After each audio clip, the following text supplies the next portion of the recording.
DJI Mini 4K এই ড্রোনটা review করার পর অনেকেই আমার কাছে জানতে চেয়েছেন বাজেটের ভিতরে কোন ড্রোনটা ভালো হবে, DJI Mini 4K নাকি DJI Neo। দুইটা ড্রোনই বেশ বাজেট ফ্রেন্ডলি এবং বিগিনারদের জন্য ডিজাইন করা হয়েছে। সো আপনি কোনটা কিনবেন? সো আমি প্রথমে এই DJI Mini 4K এই ড্রোনটার ফিচারগুলো নিয়ে একটু আলোচনা করি, তারপর DJI Neoর ফিচার নিয়ে আলোচনা করব, লাস্টলি আমি কনক্লুশনে যাব যে কোন ড্রোনটা কাদের জন্য ভালো হতে পারে। দুইটা আসলে ডিফারেন্ট জনারের ড্রোন। DJI Mini 4K যে স্পেশালিটি সেটা হলো এটার ভিডিও কোয়ালিটি। এটাই আপনি 4K 30 FPS-এ ভিডিও রেকর্ড করতে পারবেন, আপনি জেপিজি এবং র ফরম্যাটে ছবি তুলতে পারবেন। সো আপনি যদি এরিয়াল ফটোগ্রাফি বা ভিডিওগ্রাফিতে ইন্টারেস্টেড হয়ে থাকেন, বিগিনার ড্রোন হিসেবে এই ড্রোনটা বেস্ট হতে পারে। এখানে আপনারা 3 অ্যাক্সিস একটা গিম্বল পেয়ে যাচ্ছেন, অপর দিকে DJI Neoতে কিন্তু সেটা আমরা পাচ্ছি না, মেকানিক্যাল গিম্বল। সেখানে 1 অ্যাক্সিস স্ট্যাবিলাইজেশন আপনারা পাবেন DJI Neoর ক্ষেত্রে, এবং বাকিটা কিন্তু ইলেকট্রনিক্যালি স্ট্যাবিলাইজ করা হয়। বাট এখানে আমরা ফুল মেকানিক্যাল 3 অ্যাক্সিস একটা গিম্বল পেয়ে যাচ্ছি, যাতে করে আপনারা স্মুথ এবং সিনেমেটিক ফুটেজ রেকর্ড করতে পারেন। এবং এটা কিন্তু বেশ স্টেবল আপনি যখন উইন্ডে এটাকে ফ্লাই করবেন। DJI ক্লেম করছে এটা লেভেল 5 উইন্ড রেজিস্ট্যান্স। সো আপনি যখন দুইটা ড্রোন পাশাপাশি ফ্লাই করবেন, DJI Neo থেকে কিন্তু DJI Mini 4K-তে বেটার এবং স্টেবল ভিডিও রেকর্ড করতে পারবেন।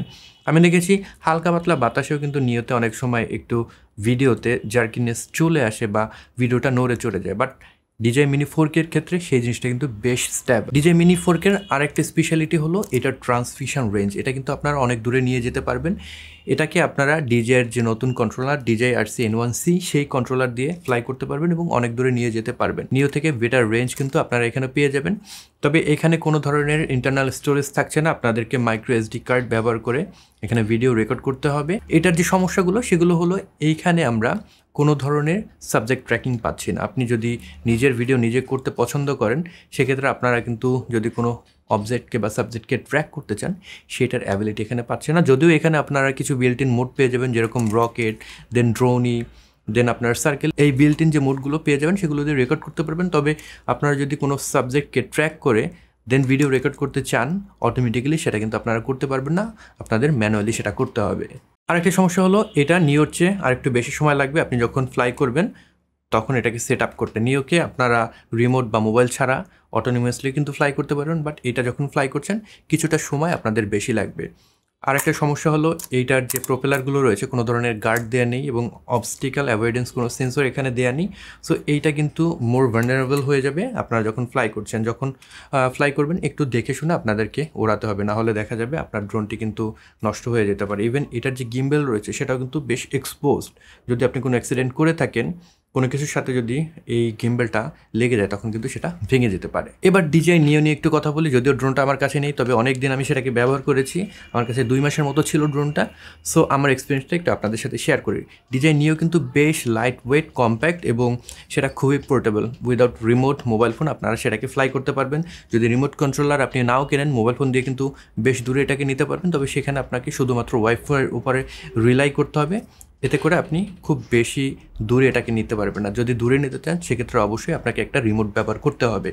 এবং এই যে DJI Neo রয়েছে সেখানে কিন্তু বিল্ট ইন প্রোপেলার গার্ড দেওয়া আছে, এই কারণে আপনি যখন এটাকে ক্র্যাশ করছেন ড্রোনটা কিন্তু ভেঙে যাবে না। আমি অনেকবার DJI Neo যে ড্রোনটা রয়েছে সেটা ঘরের ভেতর যখন ওড়াচ্ছি ওয়ালের সাথে লাগিয়ে দিয়েছি, বাইরে গাছের সাথে লাগিয়ে দিয়েছি, বাট কোনো ধরনের সমস্যা কিন্তু সেই ড্রোনে হয়নি। এবং এটাকে আপনি অটোনোমাসলি ফ্লাই করতে পারবেন, যেখানে 6টা মোড আপনি ব্যবহার করতে পারবেন। এতে করে কুইকলি আপনি আপনার ভিডিওগুলো নিতে পারবেন যখন কোথাও ঘুরতে যাচ্ছেন বা ভিডিও করছেন। এবং এইখানে 22 জিবির ইন্টারনাল স্টোরেজ দেওয়া আছে, যেটা DJI Mini 4K-তে দেওয়া নেই। সো আপনার মেমোরি কার্ড না থাকলেও কিন্তু আপনি অনেক সময়ের 4K ফুটেজ এই DJI Neo-তে রেকর্ড করতে পারবেন। এবং এখানে আরেকটা স্পেশালিটি হলো ট্র্যাকিং ফিচার পেয়ে যাচ্ছি, এবং এই ট্র্যাকিং ফিচারটা কিন্তু AI ড্রিভেন।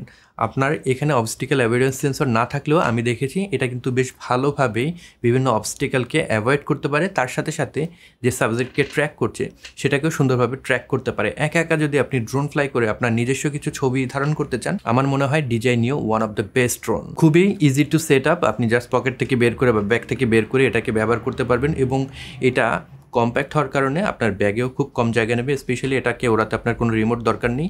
সো আপনি যখন এটাকে নিয়ে যাচ্ছেন কোথাও কুইক 2-1 শটের জন্য কিন্তু আপনি রিমোট ছাড়া এটাকে ওড়াতে পারবেন। সো ব্যাগে খুবই কম জায়গায় এটা আপনার দখল করবে। এছাড়া এটা কিন্তু এফপিভি সাপোর্ট করে, ডিজের যে এফপিভি গগলস রয়েছে দুইটা গগলসই এটা সাপোর্ট করে, এছাড়া মোশন কন্ট্রোলার সাপোর্ট করে। সো আপনি এফপিভির যদি ফিল নিতে চান আপনার ড্রোন দিয়ে, সেটা কিন্তু এই ড্রোন দিয়েও নিতে পারবেন। তবে সেখানে এক্সট্রা আপনাকে কিছু খরচ করতে হবে সেই রিমোট কন্ট্রোলারগুলো কেনার জন্য এবং এফপিভি যে গগলস রয়েছে সেটাকে কেনার জন্য। তারপরেও এক ড্রোন দিয়ে কিন্তু আপনি সব ধরনের ফিল নিতে পারবেন, এফপিভি ফিল, কিংবা আপনি যদি চান ট্র্যাকিং সেটা করতে পারবেন, একা একা ফ্লাই করতে পারবেন, তার সাথে সাথে একটু সিনেমেটিক শট নিতে চাইলেও কিন্তু সেটা আপনি করতে পারবেন। ডিজাইন নিয়ে সমস্যাগুলোর ভিতরে আমার কাছে যেটা মেন সমস্যা মনে হয়েছে সেটা হলো এটার ভিডিও কোয়ালিটি। আমি ড্রোন ব্যবহার করে ভিডিওটাকেই বেশি প্রায়োরিটাইজ করি, সো আমার কাছে ভিডিও কোয়ালিটিটা ম্যাটার করে। ডিজাই নিওর যে ভিডিও কোয়ালিটি সেটা আমার কাছে খুব বেশি ভালো লাগেনি আমি যদি ডিজাই মিনি 4K সাথে তুলনা করি। তবে এটা সোশ্যাল মিডিয়ার জন্য ঠিক আছে, আপনি যদি সোশ্যাল মিডিয়াতে কিছু কুইক শট নিয়ে পোস্ট করতে চান আমার মনে হয় ডিজাই নিও ঠিকঠাক আছে। দ্বিতীয় সমস্যার ভিতরে আমার মনে হয়েছে ডিজাই নিওর যে স্টেবিলাইজেশন সেটা লিমিটেড, আপনি ভালো স্টেবল ভিডিও পাবেন না। হালকা পাতলা বাতাসেও আমি দেখেছি এটার যে ভিডিও সেটা কিন্তু নড়ে চড়ে যায়। আমি যখন সমুদ্রের পাড়ে উড়িয়েছি সেক্ষেত্রেও দেখেছি এটা বেশ নড়ে চড়ে যাচ্ছে। সো আপনি ডিজাই নিয়েও যখন ফ্লাই করছেন তখন কিন্তু বাতাস আছে এরকম জায়গায় ফ্লাই করলে ভালো ফুটেজ রেকর্ড করতে পারবেন না।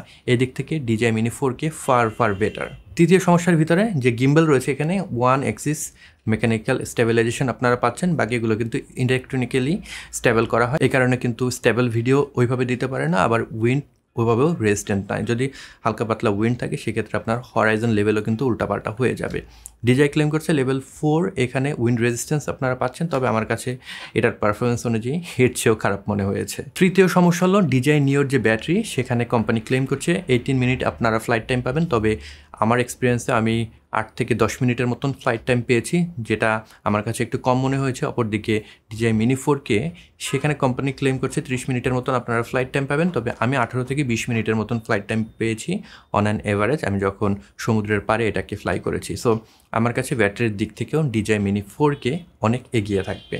ডিজাই নিওর ট্রান্সমিশন রেঞ্জ সেটা ডেডিকেটেড রিমোট কন্ট্রোলার না থাকলে শুধুমাত্র মোবাইল ফোন দিয়ে খুব বেশি দূরে আপনারা নিতে পারবেন না। সো যদি বেশি দূরে আপনি ফ্লাই করতে চান অবশ্যই আপনাকে কন্ট্রোলার সহ যে প্যাকেজ সেটাকে কিনতে হবে। যদিও আপনি যখন কোনো ড্রোন কিনছেন আমি আপনাদেরকে সাজেস্ট করব এক্সট্রা ব্যাটারি সহ ফ্লাইমোর কম্বো যে প্যাক রয়েছে সেটাকে নেওয়ার জন্য। আদারওয়াইজ আপনি ড্রোন ফ্লাইংয়ের যে আসল মজা সেটাকে নিতে পারবেন না, স্ট্যান্ডার্ড প্যাকেজ অ্যাভয়েড করাটাই better. So now the final question, কোন ড্রোনটা কাদের জন্য ভালো হতে পারে?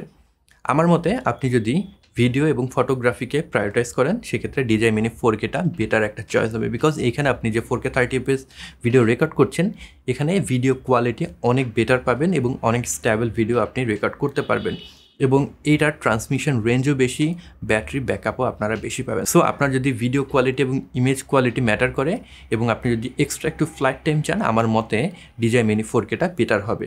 আর ডিজাই নিও কাদের জন্য বেটার হবে? ডিজাই নিও তাদের জন্যই বেটার হবে যারা এক ড্রোন দিয়ে সব কিছু করতে চান, আপনি এফপিভি স্বাদ নিতে চান, আপনি ট্র্যাকিং করতে চান, আপনি নিজে নিজে ভিডিও রেকর্ড করতে চান, অথবা আপনি টুকটাক ট্রাভেল করছেন, আপনাকে শ্যুট করার জন্য কেউ নাই, আপনি বন জঙ্গলের ভিতর দিয়ে ড্রোন ফ্লাই করবেন, ড্রোনটা যদি কিছুর সাথে লেগে যায় যাতে কোনো সমস্যা না হয় এরকম একটা ড্রোন যদি আপনি খুঁজে থাকেন আমার মনে হয় ডিজাই নিওটা বেটার হবে, বিকজ ডিজাই নিওর যে কম্প্যাক্ট সাইজ রয়েছে আপনার ক্যারি করতে ইজি হবে, কোথাও ক্র্যাশ করলে ড্রোনের ক্ষতি হবে না। তার সাথে সাথে এখানে 22 GB আপনারা ইন্টারনাল স্টোরেজ পেয়ে যাচ্ছেন, মোবাইল ফোন রিমোট কন্ট্রোলার ছাড়াও একা একা এটাকে ফ্লাই করতে পারবেন। সো বেটার একটা ফ্লেক্সিবিলিটি আপনারা পাবেন, খুব কম সময়ে এটাকে উড়িয়ে আপনি কুইক দু একটা শট নিয়ে নিতে পারবেন। আর এফপিভি ফ্লাইংয়ের যদি ইন্টারেস্ট আপনার থেকে থাকে সেক্ষেত্রেও কিন্তু নিয়েও আপনাকে সেই সুবিধা দেবে। তো এই ছিল আজকের ভিডিও। দুইটা আসলে দুই ধরনের ড্রোন, আপনার চুজ করতে হবে আপনার কোন ধরনের সুযোগ সুবিধা দরকার। আপনি কি ভিডিও কোয়ালিটিকে প্রায়োরিটাইজ করবেন, নাকি এক ড্রোন দিয়ে আপনি সব কিছু করবেন, ফ্যামিলির টুকটাক ফটো নেবেন, ভিডিও নেবেন, সেরকম একটা ড্রোন খুঁজছেন, সেক্ষেত্রে ডিজাইন নিয়েও বেটার চয়েস হবে।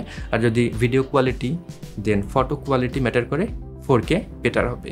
এই ছিল আজকের ভিডিও, আশা করি ভিডিওটি আপনাদের ভালো লেগেছে। যদি ভিডিওটি ভালো লাগে কিংবা এই ভিডিও থেকে নতুন কিছু জেনে থাকেন তাহলে অবশ্যই একটা লাইক দিয়ে দেবেন এবং এই ধরনের ভিডিও আরও পেতে চ্যানেলটা সাবস্ক্রাইব করে রাখবেন। I'll catch you guys on the next one, until then good by.